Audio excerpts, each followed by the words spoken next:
सरकार कहती है और दावे करती है कि बिहार से दहेज प्रथा दूर हो रही है, लेकिन आए दिन आ रहे मामले तो कुछ और ही बोल रहे हैं। सहदेई बुजुर्ग में ओपी पुलिस ने हाजीपुर दहेज मामले को लेकर शहरिया के निवासी नवल राय के घर पर कुर्की जब्ती की, जिस मौके पर सहदेई ओपी अध्यक्ष सुनीता कुमारी पूरे दल बल के साथ मौजूद रहीं।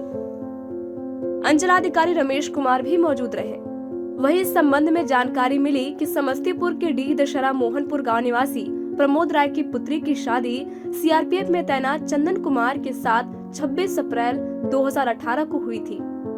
इस शादी में दान दहेज भी दिया गया था। शादी के कुछ महीने बाद से प्रियंका के ससुराल वाले पति चंदन से प्रियंका को प्रताड़ित करने लगे और जान से मारने की कोशिश करने लगे, जिसकी जानकारी पीड़िता ने अपने माता पिता को दी। जिसके बाद बार बार ससुराल पक्ष को समझाया गया, लेकिन कोई फायदा नहीं हुआ। हालात ज्यों के त्यों बने रहे। उसके बाद विवाहिता प्रियंका ने हाजीपुर न्यायालय का दरवाजा खटखटाया, जिसके बाद से प्रियंका के ससुराल वाले घर छोड़कर फरार हो गए। तब अंत में सहदेई ओपी के द्वारा कुर्की जब्ती की ये कार्रवाई की गई। टाइम 8 बिहार के लिए वैशाली से अमित कुमार की रिपोर्ट। सरकार कहती है और दावे करती है कि बिहार से दहेज प्रथा दूर हो रही है, लेकिन आए दिन आ रहे मामले तो कुछ और ही बोल रहे हैं। सहदेई बुजुर्ग में ओपी पुलिस ने हाजीपुर दहेज मामले को लेकर शहरिया के निवासी नवल राय के घर पर कुर्की जब्ती की, जिस मौके पर सहदेई ओपी अध्यक्ष सुनीता कुमारी पूरे दल बल के साथ मौजूद रहीं। अंचलाधिकारी रमेश कुमार भी मौजूद रहे। वहीं इस संबंध में जानकारी मिली कि समस्तीपुर के डी दशहरा मोहनपुर गांव निवासी प्रमोद राय की पुत्री की शादी सीआरपीएफ में तैनात चंदन कुमार के साथ 26 अप्रैल 2018 को हुई थी। इस शादी में दान दहेज भी दिया गया था। शादी के कुछ महीने बाद से प्रियंका के ससुराल वाले पति चंदन से प्रियंका को प्रताड़ित करने लगे और जान से मारने की कोशिश करने लगे, जिसकी जानकारी पीड़िता ने अपने माता पिता को दी। जिसके बाद बार बार ससुराल पक्ष को समझाया गया, लेकिन कोई फायदा नहीं हुआ। हालात ज्यों के त्यों बने रहे।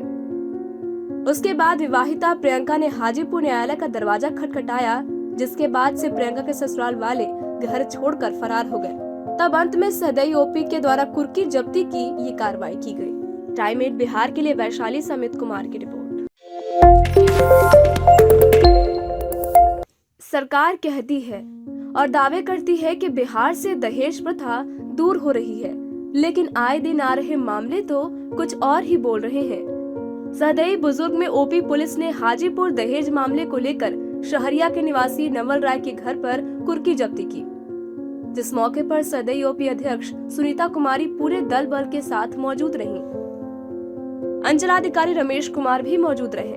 वहीं इस संबंध में जानकारी मिली कि समस्तीपुर के डी दशहरा मोहनपुर गांव निवासी प्रमोद राय की पुत्री की शादी सीआरपीएफ में तैनात चंदन कुमार के साथ 26 अप्रैल 2018 को हुई थी।